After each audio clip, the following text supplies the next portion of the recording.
grotto. When she took me with her here, naglakad lang kami 1 oras papunta dito because we don't have a means of transportation na makapasok. Puros malalaking bato. So I said, Tita, malapit na ba? Sabi na, malapit na. Tita, para ka mang taga-bukid. Kanina pa tayo sabi ng malapit na talaga. But finally, after 1 hour of walking, with Chit Angelo and her husband in Ilagan, we were able to reach this place.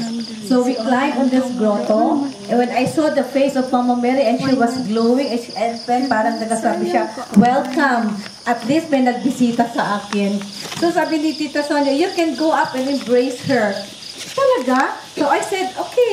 So I went up and then I embraced Mama Mary, and when I embraced Mama Mary, I felt that she was truly alive.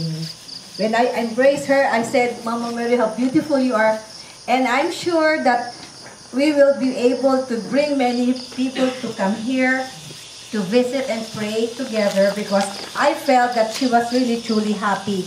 And one day, I met Connie Lam. Connie Lam, yung grupo nila Marian ito. And she has so many beautiful stories about the Blessed Mother. So one day, sabi niya sa akin, Dendi, alam mo ba yung Katigan? Sabi ko, yes, of course. Yan yung kay Tita Sonia na Our Lady of Lourdes. Sige na, punta kayo doon kasi kawawa naman si Mama Mary alone in the forest. Wala man lang nagabisita sa kanya. Sabi niya talaga, sabi niya, you know what? One day when she was having her adoration sa Santa Ana Church, sabi niya, may narinig siyang agos ng tubig. So sabi niya, saan yung agos ng tubig? Wala mang tubig dito. So she went out of the adoration and she said, wala mang tubig. She went inside the chapel and then sabi niya, Mama Mary, meron po pa kayong ipapagawa sa akin? Then sabi niya, she prayed because she was so prayerful and she can receive inspiration. So sabi niya, I want a Holy Mass in Katigan. Katigan? Saan po yan?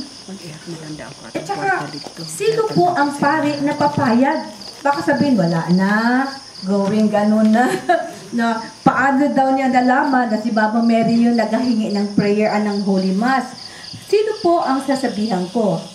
And it so happened that when we were trying to bring people here in Katigan na, uy, punta naman kayo, sama naman tayo, sige na.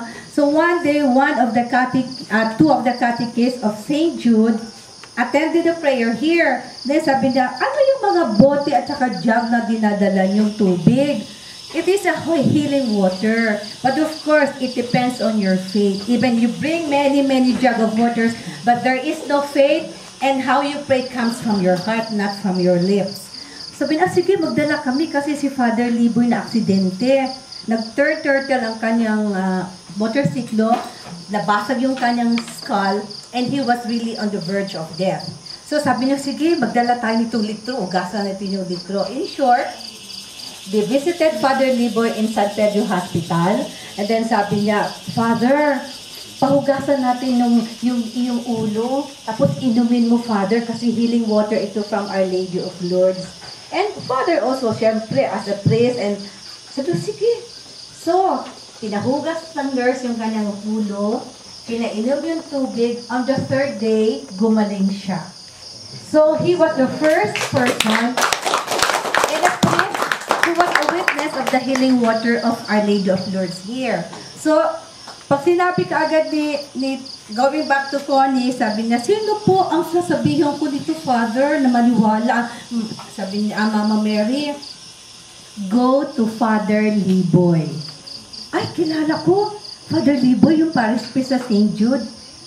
Go to Father Liboy. Well, she doesn't know Father Liboy, so she said, okay, puntahan ko po yan, Mama Mary. So she went to St. Jude, kinausap si Father Liboy, sabi, napakilala siya na Father Liboy. Marian member po ako, si Connie Lam. And ewan ko lang po kung maniniwala kayo, pero sasabihin ko po sa inyo dahil ito po ang hinihingi ng Mama Mary na Our Lady of Lourdes. So I have to obey. Ano yun? Father, gusto po ni Mama Mary na magmisa dito sa Katigan. And ang pangalan niyo po ang binigay. So Father was so excited and happy. Ano? Pakiulit daw. pangalan niyo po si Father Liboy. So, nag-goose pimples daw siya. Sabi niya, bakit? Nalaman mo ba ang nangyari sa akin? Sabi niya, ay, wala po. Hindi man alam ni Connie. Sabi niya, ako yung first na naka-receive as a priest na naniniwala na healing water talaga yung sa Our Lady of Lourdes dito. Sabi niya, oh, I'm so honored and privileged to say the Mass. So kami ni Marconi, paspas tawag sa mga kaibigan, please, you join us kasi nakakahiya naman kay Father kung kami lang dalawa magsimba. So with God's help and Mama Mary's intercession again, we were able to gather maybe mga 100 ladies. So the first Mass was celebrated by Father Liboy.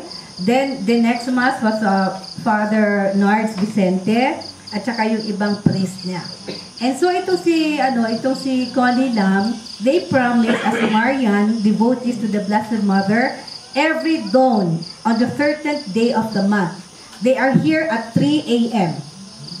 They come here to pray the rosary, and then they will bring a priest and ask the priest to celebrate the Mass. Na magmisa sila on 9 a.m. and they will stay until the afternoon and pray the rosary. And maraming story pa. So isang lady na who was a member of their parang Mama Marian sa Manila, who was also a visionary, called Connie, sabi niya, Connie, pinapapunta ako ni Mama Mary dyan sa Katigan. Pwede ba akong pumunta dyan? I-arrange mo yung grupo natin. So, in short, pumunta dito. So, they brought a priest with them. Nag-celebrate sila ng Mass. Then, after the Mass, they always have the rosary na continuous. So, while they were praying the rosary, the visionary received inspiration. And siya nakita talaga niya, sabi nung Mama Mary, you can see the light in their forehead. The 8 persons who are here around. So nakita niya, sabi niya, wash their feet. Sabi niya, bakit po? Just follow, wash their feet. So, sabi niya, itong 8 na tao nito, pwede ba dito kayo dahil hugasan ko yung paa? Hinugasan yung paa. After that, sabi niya, kumuha ka ng baso, sandukin mo yung tubig dyan. Nagisandok rin niya yung tubig doon sa lapok, sa putik. Inumin mo, anak. Ano po? Inumin ko po yung tubig na putik. Sabi niya, Mama Mary, pwede ba? Yun na lang mga dahon dito. Ang kainin ko, itong mga bulaklak. Huwag na lang naman ng putik. Sabi niya, hindi. Inumin mo, anak. And remember, Saint Bernadette was asked by the Blessed Mother to drink the water from the ground na medyo muddy. So, she obeyed, but sabi niya, give me the courage to do it. She prayed to the Blessed Mother and she drank the water, and when she drank the glass of water, malilamnam na. At inubos niya lahat yung laman with the putik. Kasi hindi naman putik ang nalasa, kundi malinamnam. So after that, she said, you will see an angel bringing the spiritual Holy Communion. And she saw the host floating. Spiritual communion, binigay sa bawat isa. And the surrounding was not the trees anymore, but they were enclosed in the clouds. They were all enclosed in the clouds. Sabi ko kay Connie, sayang Connie, bakit hindi mo naman ako sinama? Di sana nakasama din ako doon sa experience na yun. But maybe because in God's time, yes, all of us can always experience miracles according to the will of God. So, ito yung, ako I was so happy that Tita Sonia was able to give me the privilege and honor to take care of Katigan because she was not around. Since we were friends and she was like an elder sister, and that is maybe one of the service that I am doing since I am Maria Lourdes by my name, and a devotee to the Blessed Mother, I also obeyed and I said, Fia, thy will be done, and obey. So inobey ko yun. And I am not like this. I am a very quiet person and a very shy person. But when the Lord called me to do things for Him through the divine mercy, my life changed totally. But I was so happy. Why? Because I felt God's love and mercy in my life. And I shared this joy to everybody that I said, Kung baguhin man ang isang tao, nababago lamang ng Panginoon. But when you open your heart, the Holy Spirit will truly move in your life. And number one that you will learn first is humility. But when you learn the humility, but is the greatest,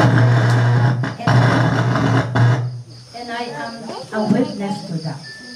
Because although I am very shy, I am prayerful, but I don't open my life to everybody. But when the Lord called me to do things for Him, I said, Lord, give me the courage and give me the boldness. Because hindi ako ganun. So when I opened my heart and followed the will of God and the Blessed Mother, ako lang sinasabihan, time up. Tama na. Huwag ka nang magsalita kasi ubos na panahon.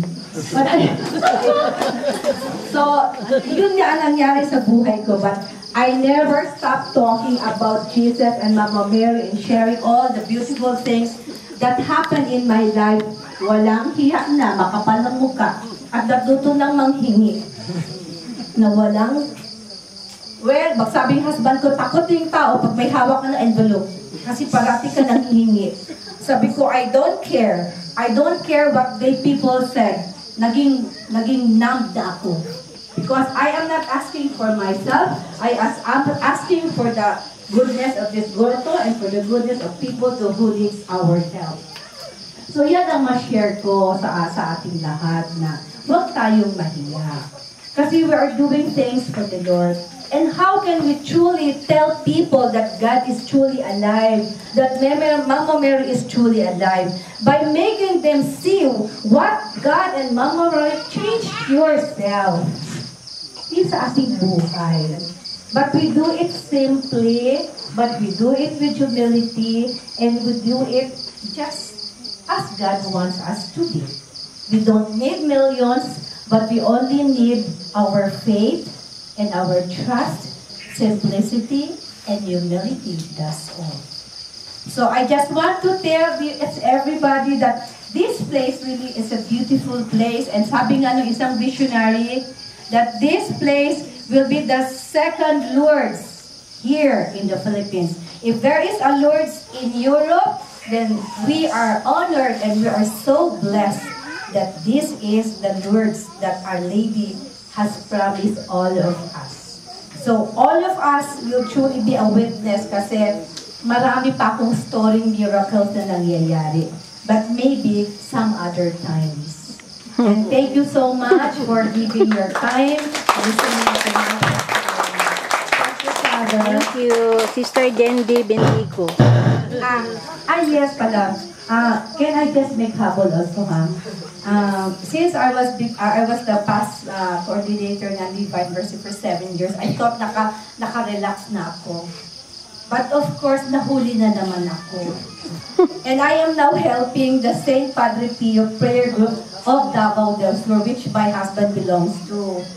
So, we are now preparing a place for St. Padre Pio, which is also healing. And we are inviting you to join us. Ang prayer namin is every 23rd of the month. Simple lang muna kasi wala pa kaming pera. So, we are having our prayer every 23rd of the month sa Blossoms Italian Shop. Across Santa Ana Church, diba merong convenience. So, sa side street niya, merong Chavez Street. May maliit kami na lugar dyan. You are welcome to join us because on July 20, some friends of us who are supporting and helping us, together with Marco Polo, they're giving us the place for free. We are going to have a fundraising piano concert, pamangkin ko at saka brother nung aking kasama sa team ng St. Padre Pio. So,